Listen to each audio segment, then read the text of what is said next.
love, peace, happiness, contentment. Virtues make our life better. Let us ponder on our virtues. Virtues for life. Hello and welcome to Virtues for Life. I am Sister Denise with the Brahma Kumaris, and this program is a series of conversations between Brahma Kumars and Brahma Kumaris, that is, people who have been practicing Rajyoga Meditation and the spiritual knowledge taught at the Brahma Kumaris for a number of years. This program is a discussion about virtues, because we know that virtues are the foundation of our life. Once we start to bring in the spiritual dimension to our lives, then this practice of virtues, values, powers, and qualities helps us to define who we really are as individuals, and also to describe our contribution to society and to the world. The laws of spirituality explain to us that it is personal transformation that is the main method for bringing about positive global change. And so we pay a lot of attention to our own personal development. Today at Godlywood Studio, I have with me Sister Morni. Welcome to Virtues for Life. Sister Morni is from Australia, and she has been practicing Raj Yoga for the past 36 years. Many of those years were spent coordinating our meditation center in Hong Kong. She was also coordinator of our retreat center at Wilton in Australia and in Cambodia. At this time, Sister Morni is part of the team working on the Future of Power, which is a very interesting and exciting project, bringing together leaders from different fields in India with people from foreign countries who are very interested in Raj Yoga and spirituality. Today's program is looking at the virtue of truth, which you may say a virtue, a value, a power. How would you define it, Sister Morni? Welcome to the program. Thank you. I guess it's being transparent, being the same inside and out. And if you're really transparent and really truthful in a deeply spiritual way, then there'll be the awareness that I am a soul and not a body. So then you take the transparency to another level altogether. Okay, let's look at this a little bit more closely. If I have a transparent body and you can see right through my nerves and veins and organs and everything, and right through all the way to the soul, what does a soul look like? Yeah, so if I'm transparent, people wouldn't see my body. They would immediately connect with me. I, the soul, the energy, the life force, the living, thinking being. The wonder that we all are. Okay, what makes us opaque? I think it takes a lot of work to really bring about this transparency, because we've, developed this shell probably to protect ourselves, but we feel the need, and I think this is why these things like anger, greed, ego are called illusion, because it's an illusion that we need them. But most of us, even after many years of practicing spirituality, still often feel we need them. So this illusion's a very strong one. Okay, so if these emotions, these passions are illusions, what's real? What's real is the essence of all of these qualities, because there's actually no such thing as hate. It's an absence of love. It doesn't really stand on its own, whereas love is a power, is a virtue. It has an essence to it. So darkness exists or doesn't exist? No, it's the absence of light. So not really. So light is real, and when the real isn't there, then you get the unreal. But the unreal doesn't stand by itself. Is that what you're saying? That's right.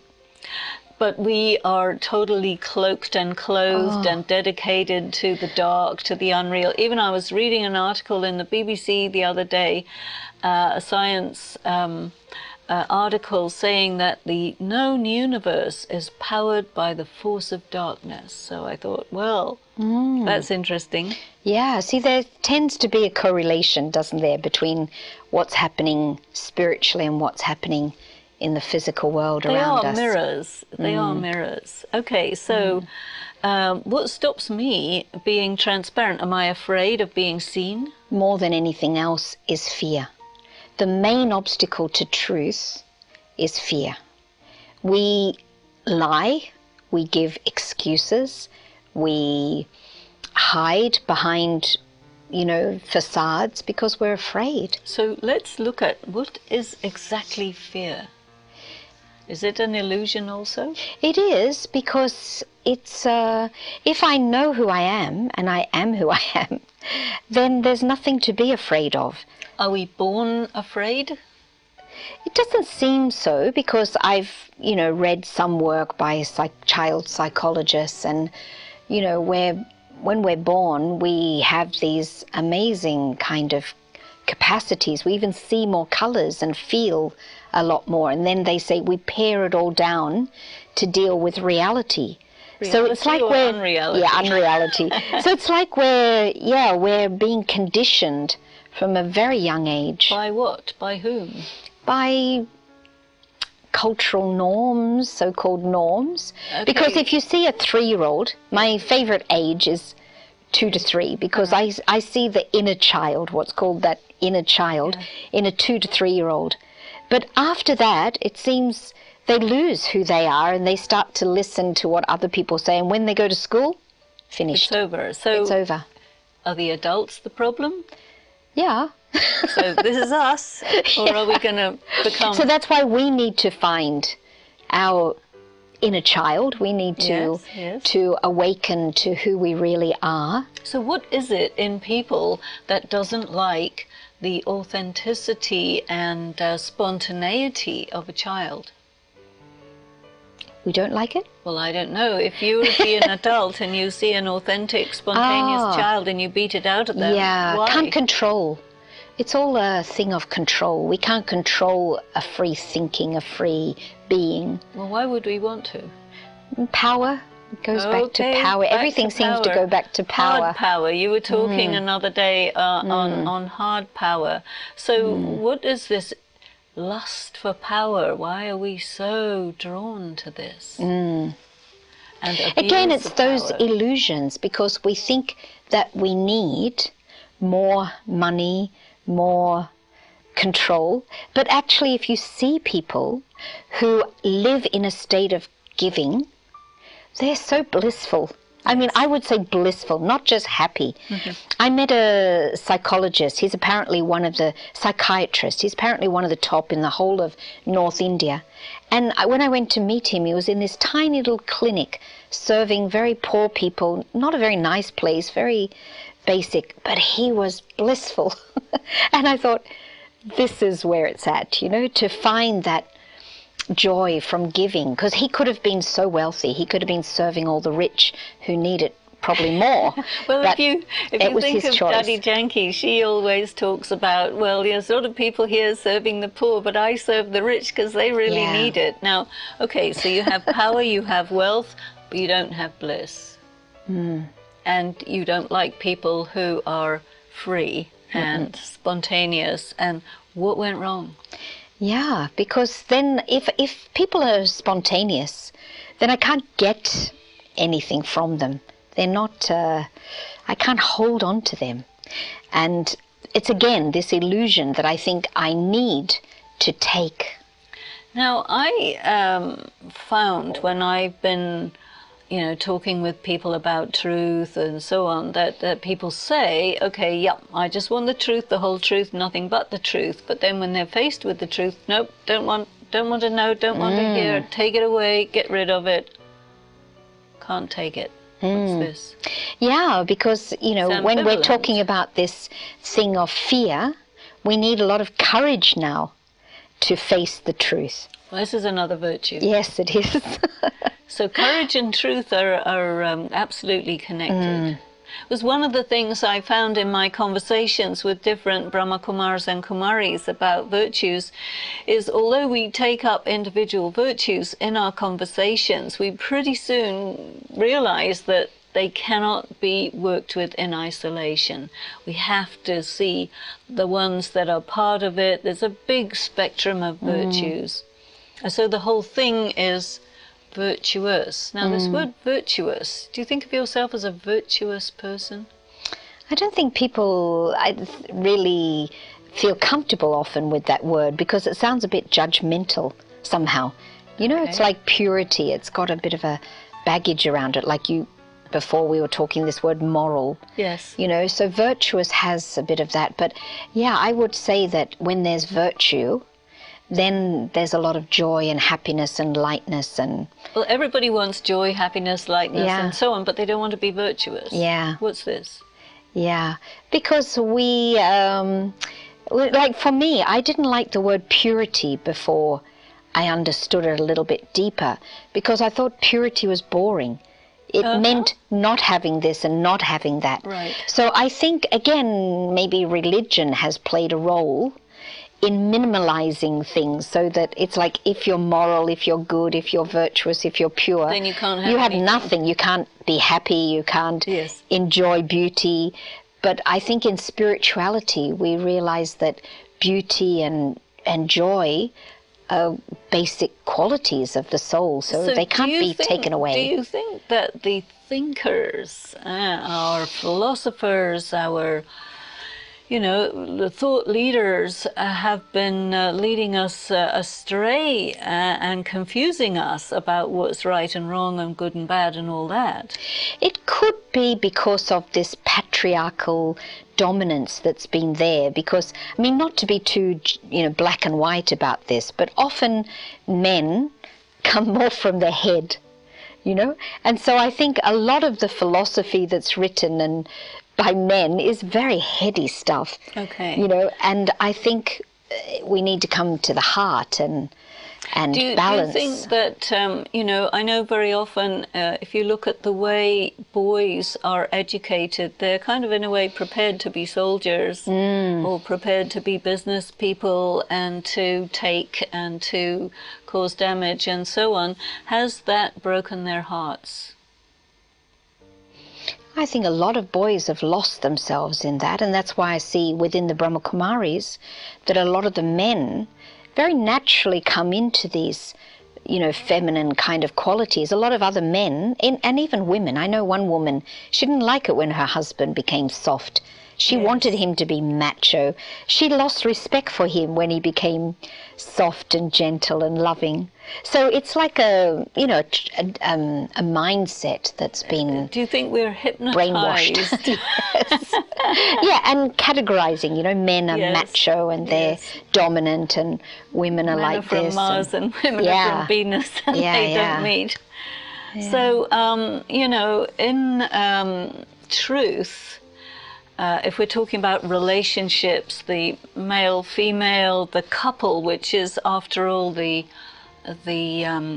unit of human society, is the couple, the married couple, and from them, the family, and then the society, the community, and so on. So, false is to separate and make the male and female having an antagonistic relationship. And there's this expression, Juti Maya, Juti Kaya, Juta Sab Sansar. You know this one. The world is false, the body is false, the whole world is false. Maya, what is Maya? Yeah, it all comes from identifying with the body. Because actually, how can we say that men are better than women? I mean, what's the basis of any truth in that? It might go to something you mentioned about religion, philosophy. There is this word. The word in Hindi for a man is purush, which means a being. And Prakruti, the woman, the earth, the object, you know. And I think that this idea of a woman as an object has perhaps broken the relationship. Yeah. Purusha and Prakruti, as we sometimes experience in our studies of Raj Yoga, Purush is the soul, Prakruti is the body. So each of us is a couple in our own right. Yes. Yeah, we need all masculine quality and feminine qualities within each of us. But if there could be respect in the relationship, like you say, this unit of a man and a woman, if there's respect, then of course that would be a very different situation. And it's happening. It's happening more and more. At least, you know, being from Australia, I've been quite impressed with the level that it's changed since I was growing up. Yeah. Yeah, still has a way to go if we are to listen to Julia Gillard. Yes, because I think that, you know, there is some attitudes that are very entrenched that perhaps we have grown up with for many generations. And one of the things that we do talk about in our Raj Yoga studies is the idea of transformation, change, the change of the age. Perhaps this idea of some energy of truth coming into a world of falsehood is causing some of this. What do you feel about that? Well, it's interesting that you talk about this, because I went to a conference about suicide. Yeah. And the suicide rate amongst young men, like young, 19 to 24, is so high.